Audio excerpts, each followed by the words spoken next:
15 години Мария Терезия ражда 16 деца, като я наследява нейния най-голям син, бъдещия голям европейски реформатор, императора Йосиф II.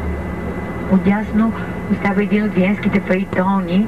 Ние ще направим пълен кръг по ринга с автобус. Такъв кръг може да се направи и с трамвай. И безспорно най-скъпото удоволствие е разходка по ринга с фаетон. Фаетоните също в този неолинистичен стил.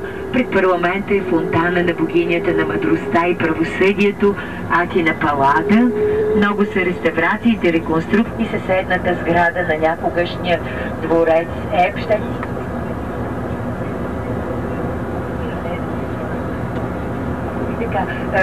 Пред парламента ви казах, че има една подземна връзка, която сега се строи. Тя свързва тази сграда с съседния дворец Епщайн.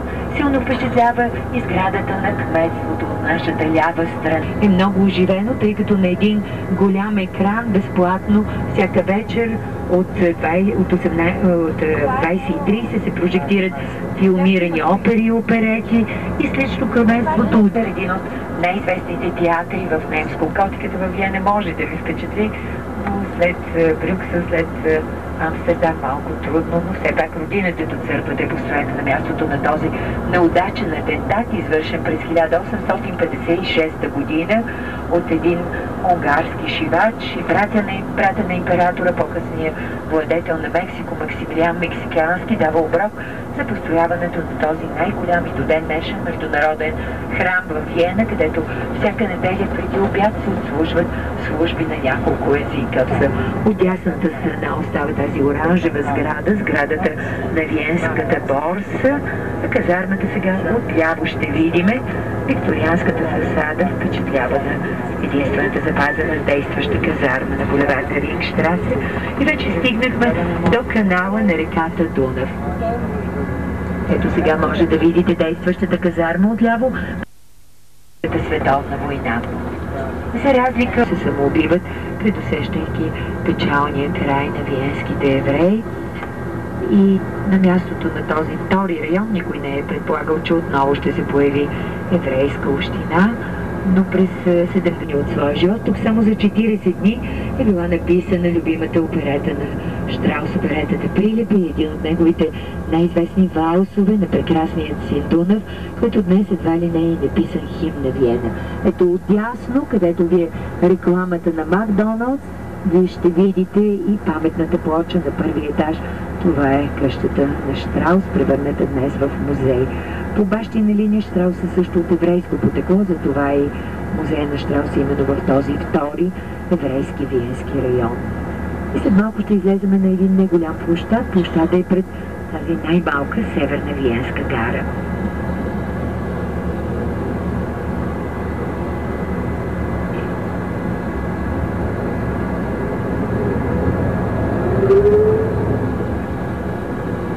Ето розовата сграда в дясно и паметната плоча на първи етаж, която ни сочи, че това е къщата глава на пратера. Днес не е чак толкова много се е запази. 1500 хектара и на територията на парка, освен Луна парка, е най-големия стадион. Тук в момента, точно където екрана отляво, се строи удължение на втората линия на метрото, която до годината на Европейското първенство по футбол 2008 година трябва да стигне до стадиона.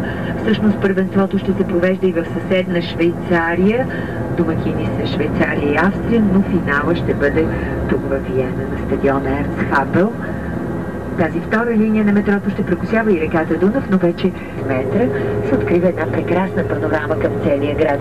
Това е виенската част на реката Дунав. Виждате, от Тихия бял Дунав малко нещо се е запазило, но все пак виенчани се грижат за екологията на реката.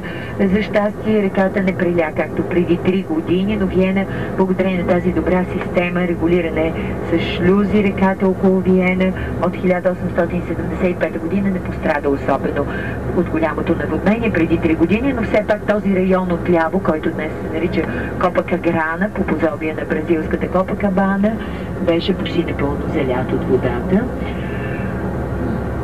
новите райони, за жалост не впечатляват особено архитектурно. Отдясно е един твърде популярен район сред виенчани, нарича се Императорските мелници, тъй като един телевизионен сериал се снима.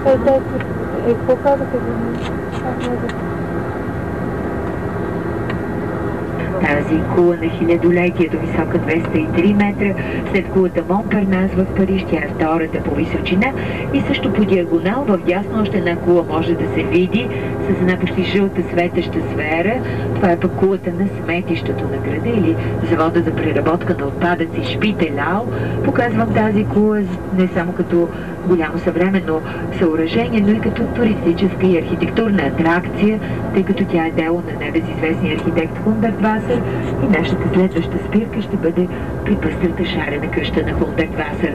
Под нас остава острова на Дунава, дълъг 22 км.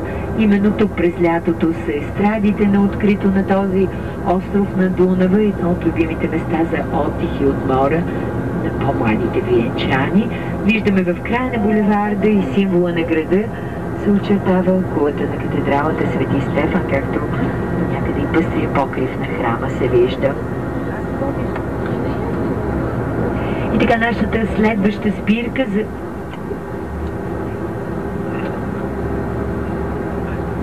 за 20 минути ще бъде при пъстрата шарена къща на Хунберт Васер, след което вече се отправяме с автобуса до площада.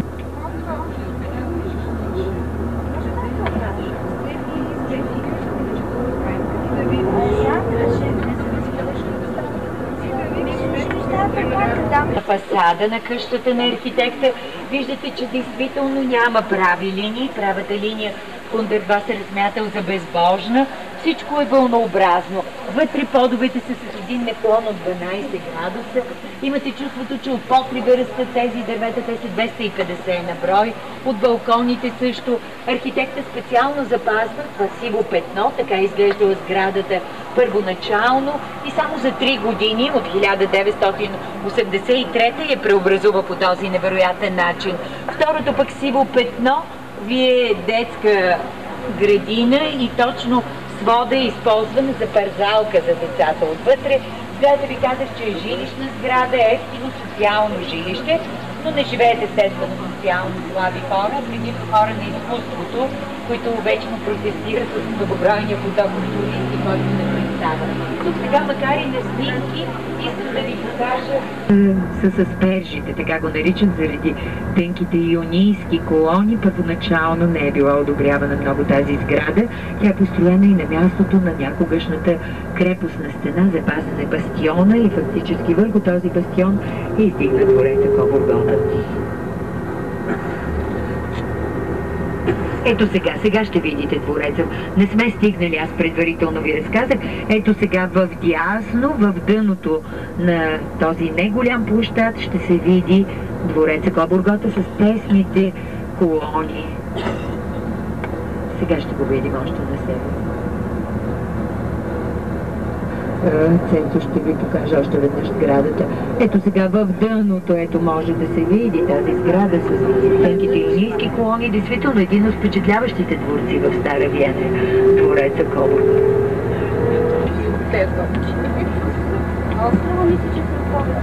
Добре се ориентирате сега, нали? Ето единия в дясно, другия остава в ляво музей. В средата е, площада се казва Мария Терезиен плац, ако някой нещо да попита. Тук в 8:15.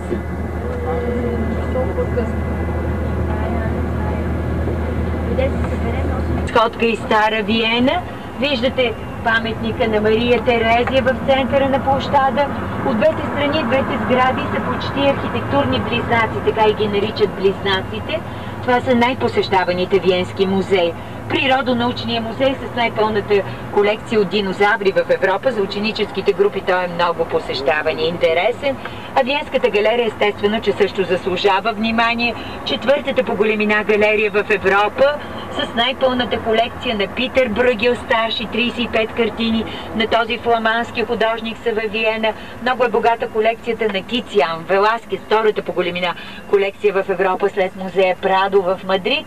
На първия етаж, където е античното изкуство, имаме даже и българско